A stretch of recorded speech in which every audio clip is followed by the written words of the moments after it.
신명기 27장 말씀입니다.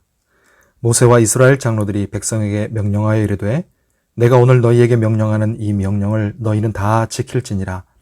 너희가 요단을 건너 내 하나님 여호와께서 내게 주시는 땅에 들어가는 날에 큰 돌들을 세우고 석회를 바르라.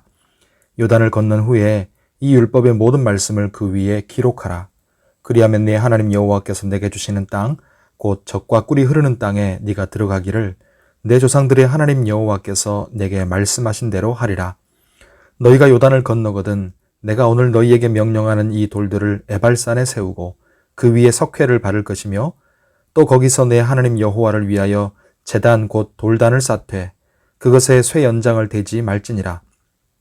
너는 다듬지 않은 돌로 내 하나님 여호와의 제단을 쌓고 그 외에 내 하나님 여호와께 번제를 드릴 것이며 또 화목제를 드리고 거기에서 먹으며 내 하나님 여호와 앞에서 즐거워하라. 너는 이 율법의 모든 말씀을 그 돌들 위에 분명하고 정확하게 기록할지니라. 모세와 레위 제사장들이 온 이스라엘에게 말하여 이르되 이스라엘아 잠잠하여 들으라. 오늘 네가 네 하나님 여호와의 백성이 되었으니 그런즉 내 하나님 여호와의 말씀을 청종하여 내가 오늘 네게 명령하는 그 명령과 규례를 행할지니라. 모세가 그날 백성에게 명령하여 이르되 너희가 요단을 건넌 후에 시므온과 레위와 유다와 이사갈과 요셉과 베냐민은 백성을 축복하기 위하여 그리심산에 서고 르우벤과 갓과 아셀과 스불론과 단과 납달리는 저주하기 위하여 에발산에 서고 레위 사람은 큰 소리로 이스라엘 모든 사람에게 말하여 이르기를 장색의 손으로 조각하였거나 부어 만든 우상은 여호와께 가증하니 그것을 만들어 은밀히 세우는 자는 저주를 받을 것이라 할 것이요 모든 백성은 응답하여 말하되 아멘 할지니라. 그의 부모를 경홀히 여기는 자는 저주를 받을 것이라 할 것이요 모든 백성은 아멘 할지니라. 그의 이웃의 경계표를 옮기는 자는 저주를 받을 것이라 할 것이요 모든 백성은 아멘 할지니라. 맹인에게 길을 잃게 하는 자는 저주를 받을 것이라 할 것이요 모든 백성은 아멘 할지니라.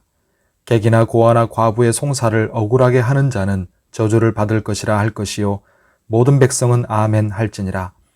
그의 아버지의 아내와 동침하는 자는 그의 아버지의 하체를 드러냈으니 저주를 받을 것이라 할 것이요 모든 백성은 아멘 할지니라. 짐승과 교합하는 모든 자는 저주를 받을 것이라 할 것이요 모든 백성은 아멘 할지니라. 그의 자매 곧 그의 아버지의 딸이나 어머니의 딸과 동침하는 자는 저주를 받을 것이라 할 것이요 모든 백성은 아멘 할지니라. 장모와 동침하는 자는 저주를 받을 것이라 할 것이요 모든 백성은 아멘 할지니라. 그의 이웃을 암살하는 자는 저주를 받을 것이라 할 것이요 모든 백성은 아멘 할지니라. 무죄한 자를 죽이려고 뇌물을 받는 자는 저주를 받을 것이라 할 것이요 모든 백성은 아멘 할지니라. 이 율법의 말씀을 실행하지 아니하는 자는 저주를 받을 것이라 할 것이요 모든 백성은 아멘 할지니라. 아멘. 기도하는 우리에게 하나님의 은혜가 함께 하시기를 바랍니다.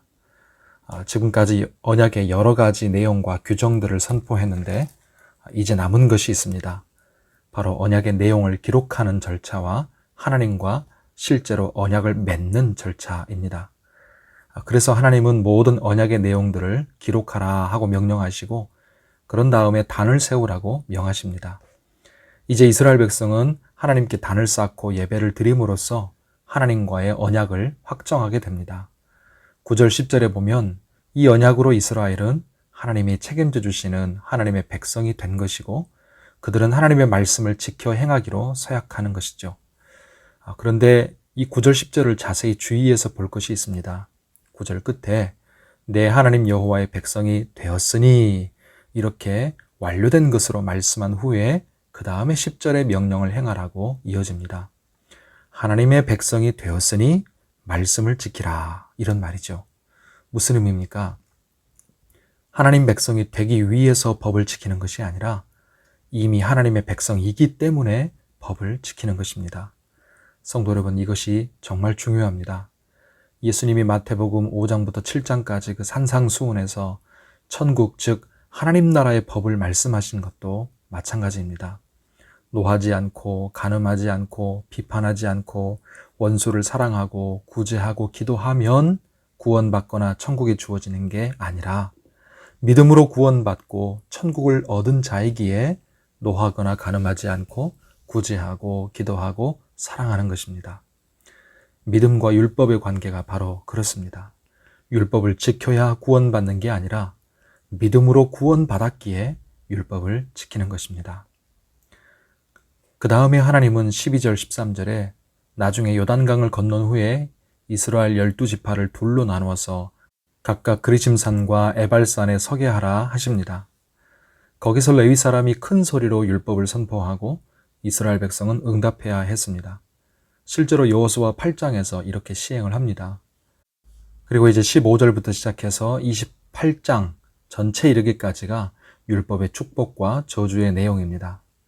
오늘 이 15절부터 26절까지는 12개의 저주의 내용이 먼저 나온 거죠. 중요한 것은 각 내용마다 이스라엘 백성은 반응을 해야 했습니다. 뭐라고 반응해야 했습니까? 모든 백성은 아멘 할지니라 그랬습니다. 성도 여러분, 하나님의 말씀은 언제나 결단을 요구하고 우리를 축복과 저주의 갈림길에 서게 합니다. 중간은 없습니다. 반드시 어느 한쪽 길을 선택해야 합니다. 말씀을 믿고 순종할 것인가? 불신하고 불순종할 것인가? 이스라엘 백성이 대답해야 할 말은 오직 아멘이었습니다.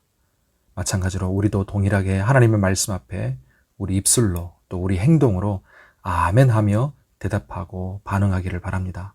그래서 저주는 영원히 떠나가고 언제나 축복이 임하는 우리 모든 성도들의 삶과 가정과 우리 교회 되기를 예수님의 이름으로 축원합니다. 오늘 주의 은혜 가운데 강건하고 평안하시기를 바랍니다. 기도하겠습니다. 하나님 아버지, 예수 그리스도 안에서 우리를 하나님의 백성이 되게 하시고 축복의 법인 하나님의 말씀을 주셔서 감사합니다. 하나님의 말씀에 불순종하여 임하는 그 저주를 예수님이 십자가에 달려 피 흘려 죽으심으로 범죄한 우리 대신 다 받으셨습니다. 얼마나 큰 은혜와 사랑을 우리가 받았는지 생각합니다. 이스라엘 백성이 하나님과 언약을 맺고 예배를 드리면서 즐거워했듯이 우리도 예수님의 피로 맺어진 언약 백성임을 감사하면서 즐거이 예배드리고 즐거이 하나님의 법에 순종하게 하여 주옵소서. 우리 입술도 우리 행실도 하나님 말씀에 언제나 아멘으로 반응하여서 하나님이 약속하신 축복을 풍성히 대대로 영원히 받게 하여 주옵소서. 거룩하고 복된 주일 예배 가운데 하나님을 만날 때 믿음으로 예배드리게 해주시고 모든 영광 하나님이 받으시고 우리에게 은혜를 내려 주옵소서. 우리 모든 성도들의 영육의 건강과 안전을 지켜주시고 환우들을 붙드사 치료하시고 회복되게 하여 주옵소서. 우리의 수고하는 것과 가정과 일터에 복을 주시고 오늘도 우리가 간절히 드리는 기도에 선하게 응답하여 주옵소서. 감사하며 예수님의 이름으로 기도하옵나이다. 아멘.